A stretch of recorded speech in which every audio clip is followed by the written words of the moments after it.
Det her yogaprogram, det har jeg kaldt Godnat og sov godt. Jeg hører mange gange i min ugentlige hold, at det kunne være dejligt, hvis man bare kunne få lov at blive liggende, når man nu lige har været igennem kroppen og føler sig dejligt blød og afspændt.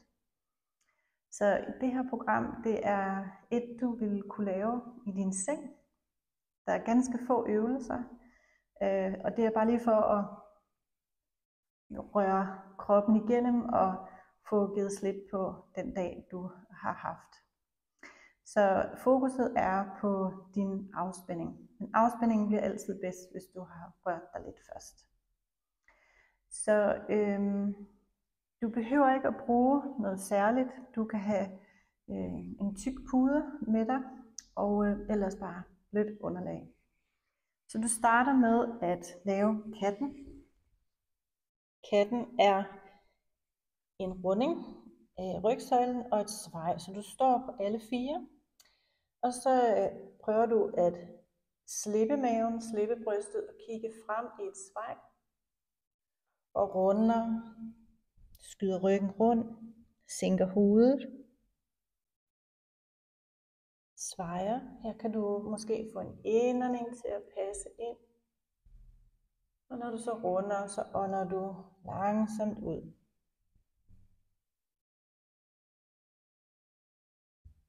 Prøv om du kan trække vejret roligt og gennem næsen. Så må du lukke øjnene.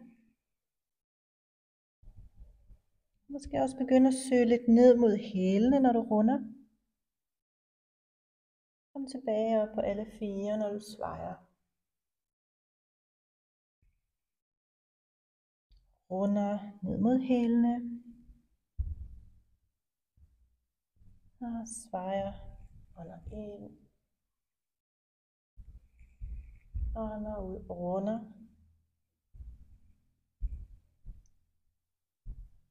Så til sidst et svaj.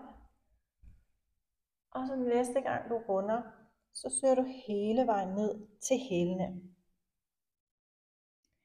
Lægger maven ud over lårene, brystet ud, og så lægger du panden ned. Og her må du rigtig gerne støtte panden, knyt hænderne eventuelt, så du ikke skal for dybt ned. Og så kan du tage en god stor indånding, og så bare slippe udåndingen med åben mund.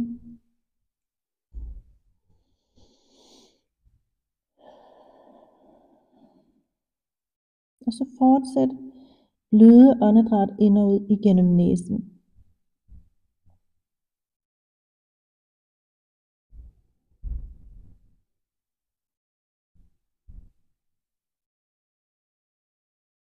Du bliver her lige lidt endnu.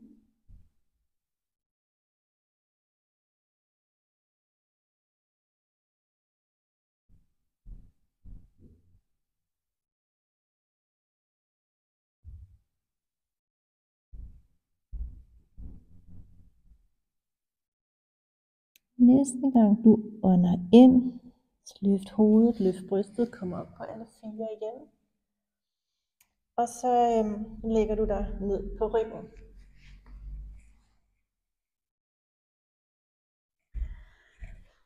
Du kan starte med at ligge med bøjet ben.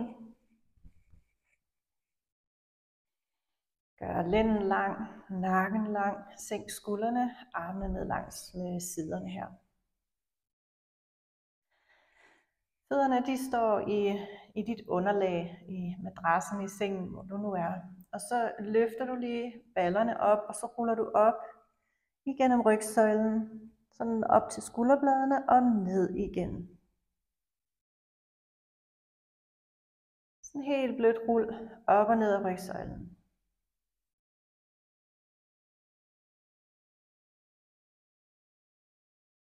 Husk, det er et afslappende og beroligende program, så det skal være meget rolige bevægelser og i takt med nogle gode bløde åndedræt. En sidste gang.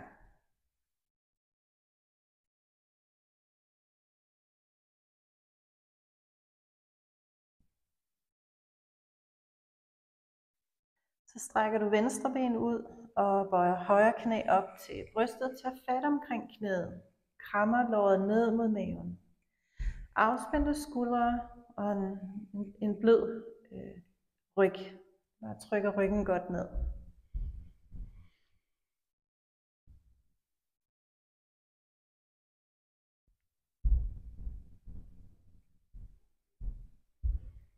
Så strækker du det samme ben, højre ben op, tager fat om benet, og så skyder du hælen væk, så du mærker et godt stræk på hele bagsiden af benet. Og så drejer du stille og roligt rundt i fodleddet. Og der kan du bare skifte retning. Skifte retning. Det bliver blødt og intuitivt. Og så slipper du benet og lige ryster det. Så vi kan ryste trætheden ud af vores ben. Stræk højre ben ud og bøj venstre knæ op. Og så giver du venstre ben et kram. Det kan være hen over knæ og skinneben. Det kan også være inden fra knæhasen. Du arbejder ikke særligt med det her. Du lader bare tyngden fra armene kramme benet ned.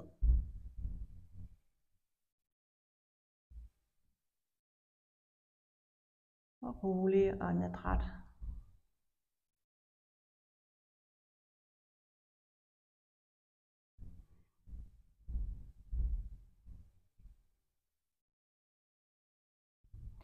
Strækker benet op. Skyd hælen væk. Tag fat om bagsiden af benet, hvor du nu synes, at du nemmest kan støtte. Skyder hælen væk, og så går du i gang med den her lille cirkelbevægelse i anklen.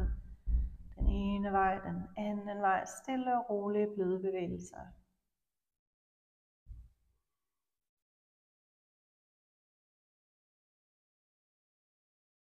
Og så slipper du benet og ryster det. Så bøjer du begge ben. Her skal du arbejde med taljedrejning. Så lægger armene lidt ud fra kroppen. Samler fødderne og knæene. Og så drejer du benene til den ene side og næsen modsatte vej. Drejer op til lige. Og drejer den anden vej. Næsen modsat knæene. Den her bevægelse, der prøver du at få åndedrættet til at passe med, at du ånder ud, når du sænker benene ned. Ånder ind, når du kommer op i midten. Og så helt stille og roligt bløde bevægelser, og så presser du ikke kroppen, du er bare mere nysgerrig på, hvor langt ned ved benene. Hvor meget plads er der til bevægelsen.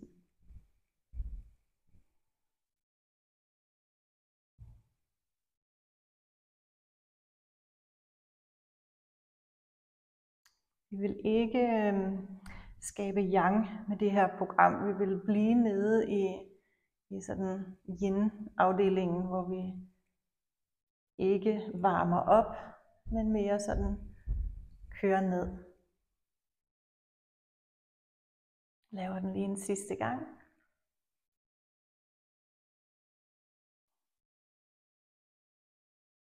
Og kommer op i midten. Så skal du lave en sidste stilling, og det er en siddende stilling. Og det her, du kan gøre brug af en pude. Det er nemmere at lave den her stilling, hvis du har bøjet ben. Så vi vil ikke ind og påvirke med en masse dybe stræk nu. Vi vil bare lige kontakte.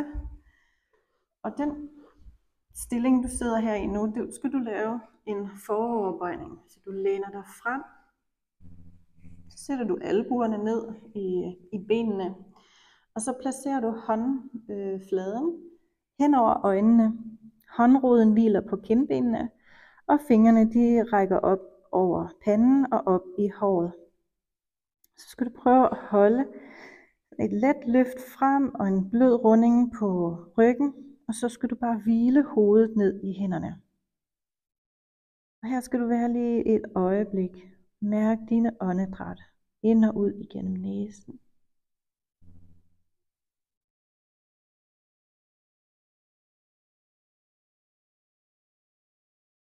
Du sender åndedrættet så langt ned i maven, som du kan.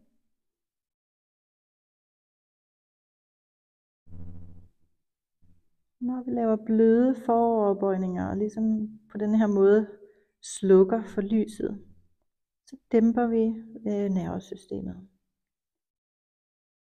Så fortæller vi, at vi er i gang med at skabe ro.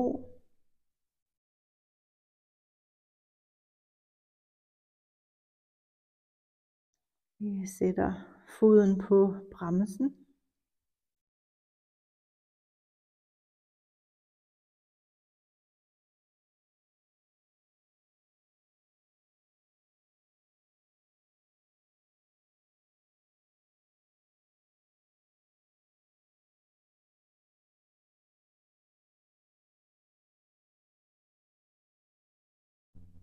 Og vær opmærksom på, at du støtter godt og ikke spænder op i skuldrene.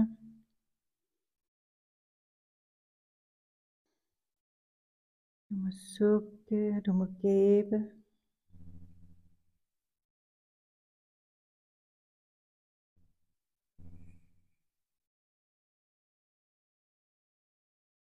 Og så hvis du synes, det begynder at blive sådan roligt, så er det et godt tegn.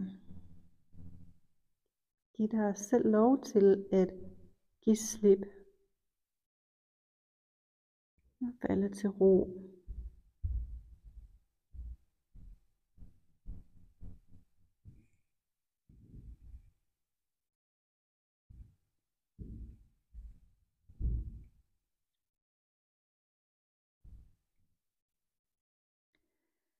Og når du så skal herfra og ned og ligge, så skal du prøve at gøre det uden at forstyrre kroppen. Så en stille og rolig bevægelse løfter hovedet væk fra hænderne. Du må gerne holde øjnene lukket. Og så ruller du ned, og så skal du ligge på ryggen.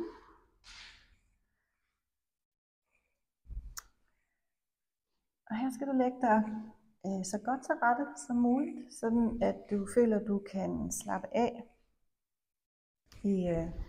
i denne her liggende stilling. Så du må støtte hovedet, du må lægge en pude i knæhæserne, og så tage tæppe, dyne over dig, så du har det lunt og godt.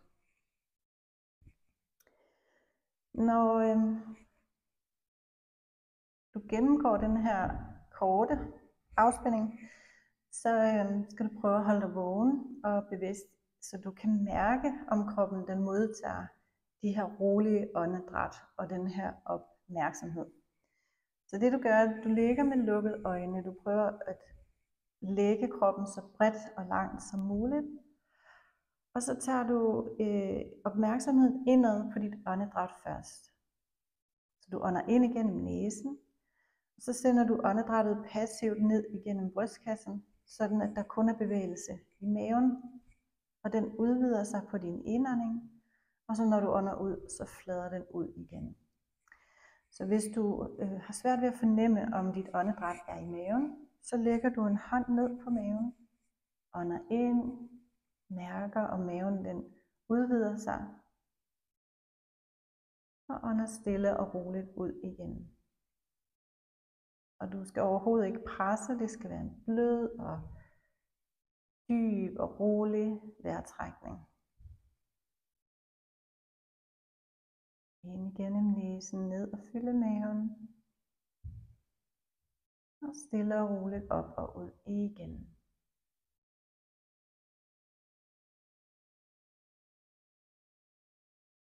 Det her åndedræt, det er maveåndedrættet. Det er et beroligende, det er et afspændende åndedræt. Det er det her åndedræt, du fortsætter, mens du begynder at sende opmærksomheden ud i kroppen. Så flyt din opmærksomhed ud og mærk begge fødder. Mærk alle tæerne, fodsålerne, vristene, anklerne. Giv slip fra anklerne, så fødderne kan hvile. Mærk begge underben, dine knæ. Mærk lårene. Giv slip i benene, lad dem hvile. Mærk hele bækkenet, baller og korsben. Og så mærk rundt om bækkenet ind i underlivet, bækkenbunden, hele bækkenet og begge ben. Mærker du og slipper og lader dem hvile.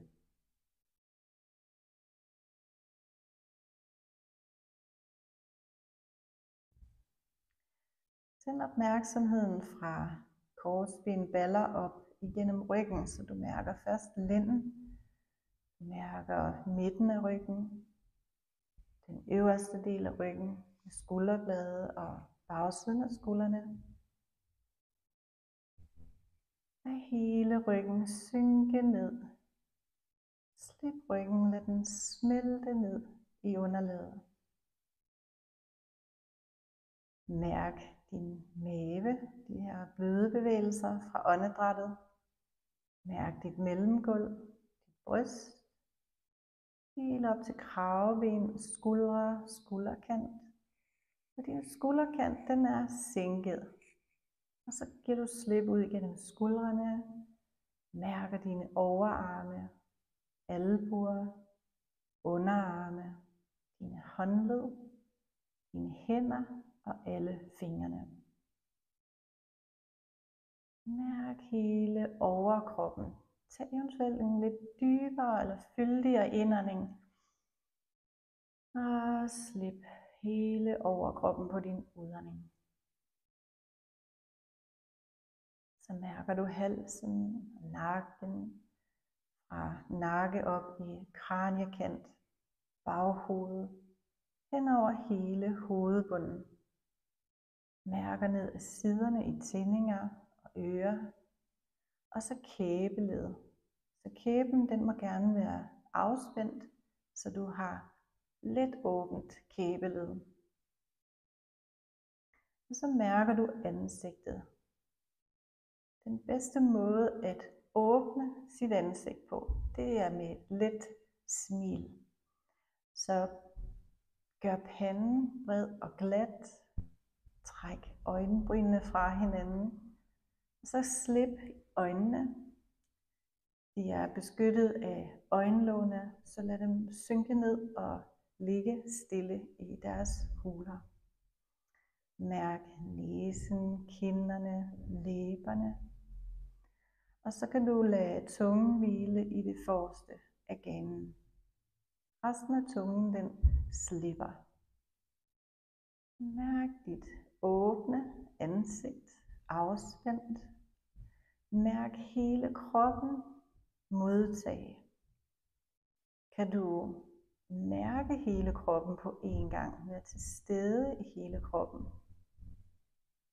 Og så mærke de her bløde åndedræt, der fylder, breder sig ud med ro og afspænding.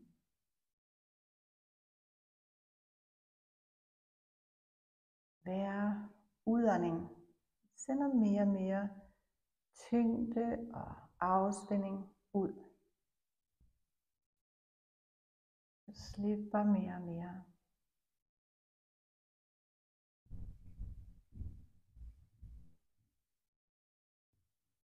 Lad kroppen modtage.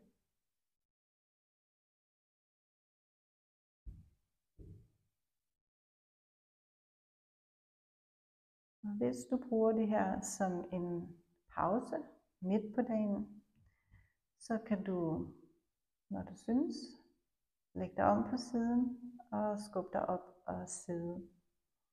Bruger du programmet nu her som den sidste lille ting på dagen, så kan du bare blive liggende og være nysgerrig på, hvor længe du kan holde dig vågen i en afspændt krop. Namaste.